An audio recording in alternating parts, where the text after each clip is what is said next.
ternyata kekurangan gizi pada anak itu nggak cuman mempengaruhi perkembangan fisik aja loh, tapi juga berdampak secara signifikan pada perkembangan psikologis anak.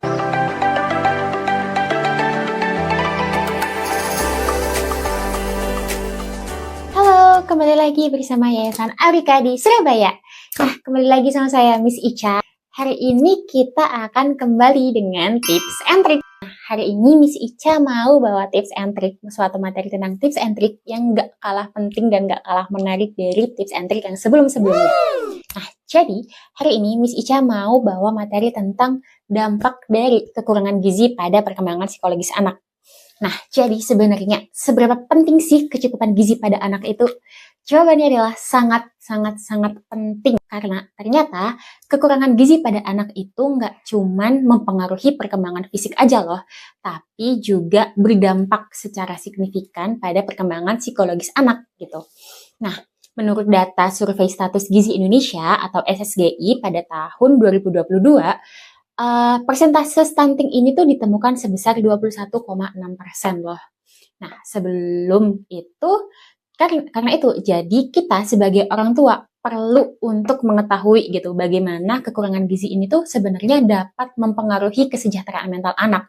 Dan aspek psikologis inilah yang berperan penting untuk membentuk kepribadian dan potensi anak gitu.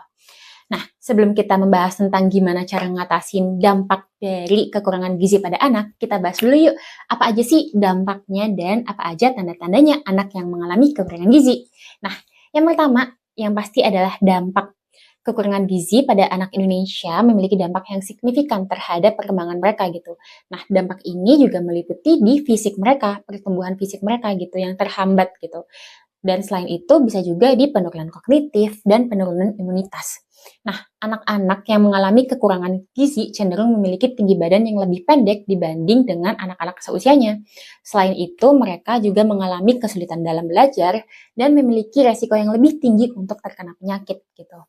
Nah, dalam jangka panjang, kekurangan gizi ini tuh juga dapat berpengaruh pada produktivitas dan kualitas hidup mereka di masa depan loh.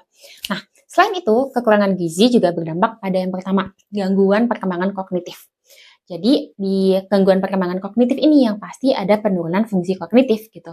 Anak-anak yang mengalami kekurangan gizi, terutama pada masa awal kehidupan, dapat menghambat pertumbuhan dan perkembangan otak dan sistem saraf pusat. Nah, hal ini dapat menyebabkan penurunan fungsi kognitif seperti kemampuan belajar, memori yang buruk atau memori yang pendek gitu, masalah konsentrasi dan pemecahan masalah. Nah, yang kedua, yang kekurangan gizi itu berdampak pada penurunan IQ juga gitu. Nah, pasti kalian sebagai orang tua juga tahu kan seberapa pentingnya IQ dan EQ gitu kan. Nah, penurunan IQ ini juga dialami oleh beberapa anak yang mengalami kekurangan gizi gitu. Nah, ini tuh dari beberapa penelitian menunjukkan bahwa anak-anak yang mengalami kekurangan gizi kronis itu memiliki skor IQ yang lebih rendah dibandingkan dengan anak-anak yang memiliki atau yang mendapatkan gizi yang cukup gitu di usia mereka gitu. Nah, selain itu mereka juga dapat mengalami kesulitan belajar di mana kekurangan gizi ini tuh dapat menyebabkan mereka juga sulit untuk berpikir kritis gitu. Nah, yang kedua, dampak dari kekurangan gizi pada perkembangan psikologis anak ini juga mereka mengalami gangguan perkembangan emosional dan sosial gitu. Nah, di gangguan perkembangan emosi dan sosial, yang pertama ada gangguan kesejahteraan emosional. Kita bahas dulu ya. Oke, jadi anak-anak yang mengalami kekurangan gizi cenderung lebih rentan gitu terhadap gangguan kesejahteraan emosional seperti kecemasan, stres, bahkan depresi gitu. Mereka yang mengalami kesulitan dalam mengatur emosi, mereka itu juga akhirnya sulit gitu dalam merespon situasi stres gitu. Nah, yang kedua ada di masalah perilaku. Anak-anak yang mengalami kekurangan gizi itu juga dapat menyebabkan masalah perilaku loh, seperti hiperaktivitas, agresivitas, dan kesulitan dalam berinteraksi dengan orang lain gitu. Atau bahkan di teman sebayanya pun kadang susah gitu. Nah, anak-anak yang mengalami kekurangan gizi ini juga mungkin lebih mudah marah, impulsif, dan sulit untuk dikendalikan gitu. Nah, selain itu, anak-anak yang mengalami kekurangan gizi itu juga bisa atau juga rentan untuk mengalami kepercayaan diri yang rendah atau rendahnya kepercayaan diri mereka gitu.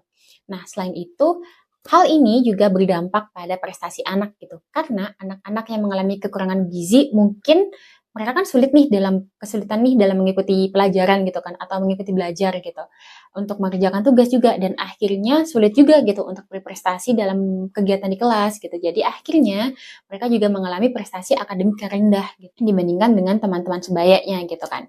Nah, lalu apa sih dampak jangka panjangnya gitu kan? Nah, kekurangan gizi pada perkembangan psikologis anak ini juga berdampak jangka panjang di masalah kesehatan mental di masa depan mereka gitu. Dampak psikologis dari kekurangan gizi pada masa anak-anak dapat berlanjut hingga dewasa, karena hal ini meningkatkan risiko masalah kesehatan mental seperti depresi dan gangguan kecemasan gitu. Selanjutnya ada produktivitas yang rendah gitu.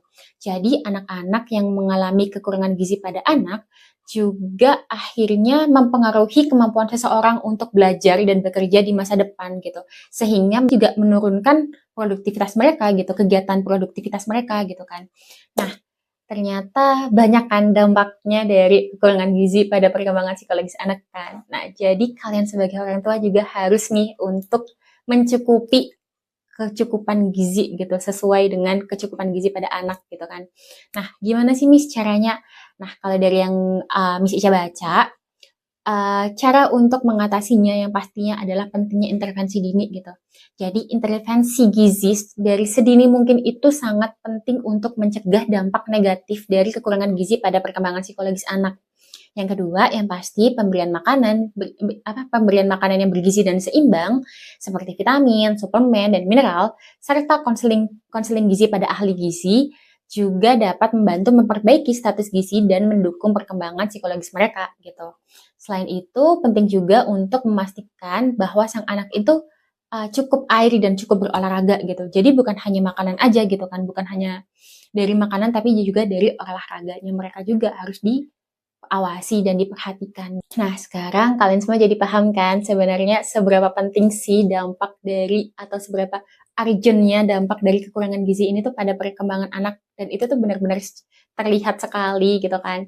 Nah, jadi penting bagi kalian para orang tua, pengasuh dan kakak-kakaknya atau bahkan saudara-saudaranya itu untuk memastikan bahwa sang anak ini tuh memiliki atau mendapatkan gizi yang cukup gitu untuk mendukung pertumbuhan dan perkembangan optimal pada anak-anak gitu. Nah, sekian dari saya. Mungkin jika kalian para viewers pengen banget gitu kayak Miss bahas ini dong, atau bahas apapun, kalian ada saran mau bahas tentang apa, tentang tips and trick apa, atau materi-materi apa, kalian silahkan tulis di kolom komentar yang ada di bawah. Nah, sekian dari saya Miss Ica, mohon maaf jika ada kesalahan dan kekurangan. Terima kasih, bye-bye!